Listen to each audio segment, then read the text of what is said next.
नमस्कार, आपके साथ मैं रोहित कुमार। मुकेश सहनी इंडिया का साथ छोड़ने वाले हैं क्या? ये सवाल इसलिए क्योंकि जो खबर सामने आ रही है सूत्रों के हवाले से, मुकेश सहनी अब जो है दूसरे गठबंधन में शामिल होने वाले हैं। खबर के मुताबिक उत्तर प्रदेश विधानसभा चुनाव से पहले अखिलेश यादव की समाजवादी पार्टी ने जो है मुकेश सहनी की वीआईपी पार्टी को, विकासशील इंसान पार्टी को 15 सीटें ऑफर की हैं। बताया जा रहा है कि 15 सीटें वो हैं जो कि निषाद वोट बैंक के लिहाज से बेहद अहम और खास हैं। इन्हीं सीटों पर मुकेश सहनी की वीआईपी पार्टी का दावा भी रहा है। मुकेश सहनी लगातार इस बात को कहते रहे हैं कि इसके पहले वो तमाम नेताओं के इर्द गिर्द आगे पीछे घूम चुके हैं, जिसमें बीजेपी के वरिष्ठ नेता और प्रधानमंत्री नरेंद्र मोदी, अमित शाह का नाम ले चुके हैं। वो बिहार में लालू, नीतीश का नाम ले चुके हैं। ऐसे में ऑप्शन बहुत कुछ है नहीं उनके पास, और ये साफ कह चुके हैं कि बहुत हो चुका लोगों के पीछे घूमना, भीख मांगना, किसी को हाथ जोड़ना, क्योंकि उससे सिर्फ सम्मान मिलता है, अधिकार नहीं। और मुकेश सहनी अब अपने अधिकार की बात कर रहे हैं। ये कह रहे हैं कि जो भी निषाद समाज के आरक्षण की बात करेगा, जो उसको लागू करने में उनके साथ खड़ा होगा, निषाद समाज, और वो खुद उसके ही साथ चले जाएंगे। मुकेश सहनी बता दें कि उत्तर प्रदेश में पिछले करीब 3 महीने से ज़्यादा वक्त से लगातार वहाँ पर टाल ठोक रहे हैं। कभी फूलन देवी की प्रतिमा को लेकर के, तो कभी उत्तर प्रदेश में सीधे योगी आदित्यनाथ की सरकार पर ही सवाल खड़े करके मुकेश सहनी जो है वहां पर अपनी एक सियासी जमीन बनाने की कोशिश कर रहे हैं।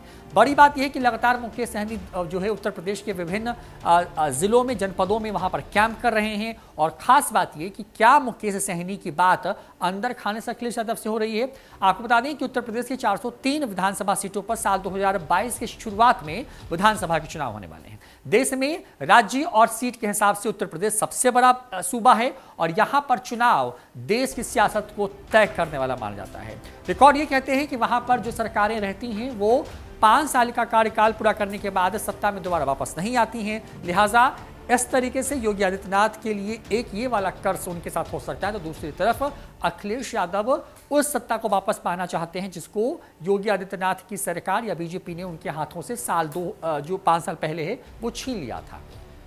मुकेश सहनी की वीआईपी पार्टी की बात करें या फिर वहां पर मल्लाह वोट बैंक की बात करें, तो कुल 83 के आसपास में ऐसी सीटें 403 सीटों में हैं जिस पर सीधा असर जो है मल्लाह वोटरों का है। बड़ा इलाका है, खास करके बनारस से लेकर के गोरखपुर, लखनऊ से लेकर के अगर आप चल जाए कुशीनगर तक, इन तमाम इलाकों में जो है निषाद समाज कई सीटों पर निर्णायक वोटर के तौर पर होता है, और वही तय करता है कि जीतना और हारना किसको है।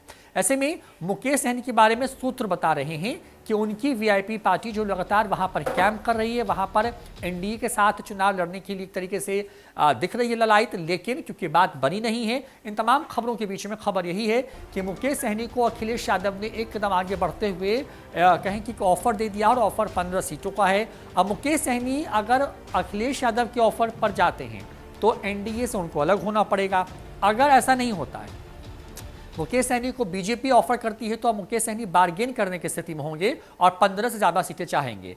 जदयू भी बिहार में जो बीजेपी के साथ है, वो उत्तर प्रदेश में बीजेपी के साथ ही चुनाव लड़ना चाहती है, लेकिन वहां पर भी जदयू को लेकर कोई बात नहीं बनी है। और आरसीपी सिंह समेत कुल 3 लोग ऐसे हैं, माफ कीजिएगा, जिनको ये जिम्मेवारी सौंपी गई है, जो कि बीजेपी के साथ वहां पर अलायंस करने पर बातचीत कर रहे हैं। ऐसे में मुकेश सहनी का कदम क्या होगा? क्या मुकेश सहनी एनडीए से अलग होकर के अखिलेश के साथ जाने वाले हैं? क्या 15 सीट पर मान जाएंगे मुकेश सहनी, या फिर कुछ और होने वाला है? जिस तरीके से बिहार विधानसभा चुनाव में देखने को मिला था कि जब सीटों का ऐलान हो रहा था और जिस तरीके से मुकेश सहनी को दरकिनार किया गया था, तो भरे मंच पर तेजस्वी समेत तमाम महागठबंधन के दलों को बेइज्जत करते हुए मुकेश सहनी ने यह तक कहा था कि उनके पीठ पर खंजर मारा गया। ये तमाम चीजें हैं। आपको क्या लगता है, मुकेश सहनी को क्या करना चाहिए? क्या एनडीए से अलग होना चाहिए, या उनको अखिलेश के साथ जाने पर विचार कर लेना चाहिए? जो भी राय आपको लगती है कमेंट करके कमेंट बॉक्स में जरूर बताएं। फिलहाल इस वीडियो में इतना ही। नमस्कार।